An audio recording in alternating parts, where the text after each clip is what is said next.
Aujourd'hui, je suis en joie car l'une de mes abonnées est sortie de la merde. L'une de mes abonnées a évité de justesse de détruire sa santé, de détruire sa vie grâce à mes conseils. Et franchement, vous ne pourrez pas imaginer à quel point ça fait chaud au cœur de voir des femmes sortir de la merde comme ça. Alors pour la petite histoire, la dame est mariée et je pense elle doit avoir deux enfants ou un enfant avec le monsieur.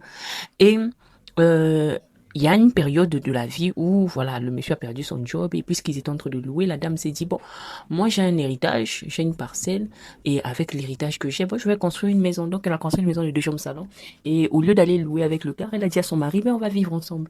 Déjà le gars était un infidèle, mais vraiment un infidèle notoire. Il la trompait avec tout et n'importe quoi. Je me rappelle, elle m'avait écrit en février 2025 pour me dire que vraiment je n'arrive plus à supporter l'infidélité de mon mari, il est comme ci, il est comme ça, il couche même avec les prostituées. Alors moi je lui ai dit, écoute ma chérie, ta santé est en danger. Quand tu as un homme infidèle comme ça, tu t'exposes à toute forme de maladie, tu t'exposes à toute forme d'MST, il faut faire très attention, donc il faut sortir de là. La première chose à faire, tu dois arrêter d'avoir des rapports intimes avec lui parce que c'est un danger. Un infidèle notoire comme ça peut te transmettre une maladie qu'il a ramassée, je ne sais où.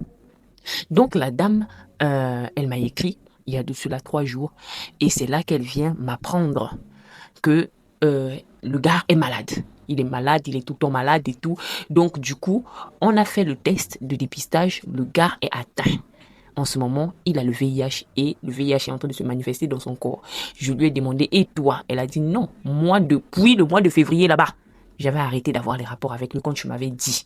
Donc, je me suis protégée, je me suis mise dans mon coin et il a continué à faire sa pagaille. Donc là, il a attrapé le VIH. Moi et mon enfant, nous n'avons pas de problème. Donc, à l'heure là, elle a foutu le gars dehors. Moi, je lui ai dit, tu as bien fait. De toute manière, si c'est toi qui l'avais trompé, qui avait attrapé le VIH, elle t'aurait foutu dehors. Donc, tu as bien fait de le foutre dehors. Quand moi je parle ici, les gens pensent que c'est la blague. Quand l'idiote de maman était venue beaucoup parler ici pour dire que non, une femme, même si ton mari te trompe, il faut prier et tout. Vous pensez que toutes les femmes qui sont dans les foyers, puis leur mari est infidèle, vous pensez qu'elles n'ont pas pris de précautions? Dieu te donne la capacité, te donne la réflexion. Quand tu fais face à une situation, il faut savoir te mettre à l'abri. Aide-toi et le ciel t'aidera. Ce n'est pas à Dieu de venir tout le temps, à chaque rapport, mettre un préservatif spirituel pour que tu n'attrapes pas le VIH. Je suis désolé. Quand tu vois que le gars est bizarre, prends tes précautions. Et la dame, elle a compris, elle a pris ses précautions. Aujourd'hui, elle est séronégative. Le gars est séropositif. Et là, pour lui, c'est grave parce que là, il est malade. HIV1, HIV2.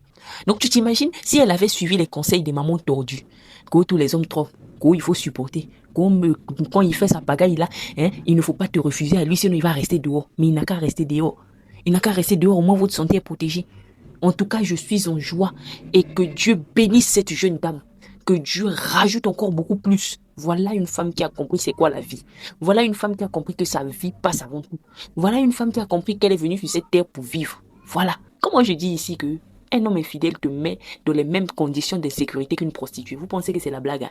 Bon, imagine, tu attrapes une maladie comme ça, tu pars rapidement et ton pauvre enfant va rester seul. Heureusement qu'elle avait écouté et qu'elle a appliqué. Et aujourd'hui, elle est sauvée. Donc, ce que je peux vous dire, c'est ça. Le premier conseil que moi je donne à toute femme qui dit que mon mari est infidèle, arrête tout rapport sexuel avec lui. Va faire ton bilan de santé. C'est la première chose que moi je donne comme conseil. Et puis la suite là, on va voir si tu l'aimes trop, si tu veux rester, on va voir. Mais la première chose c'est ça. Donc c'était ce témoignage là que je viens vous apporter.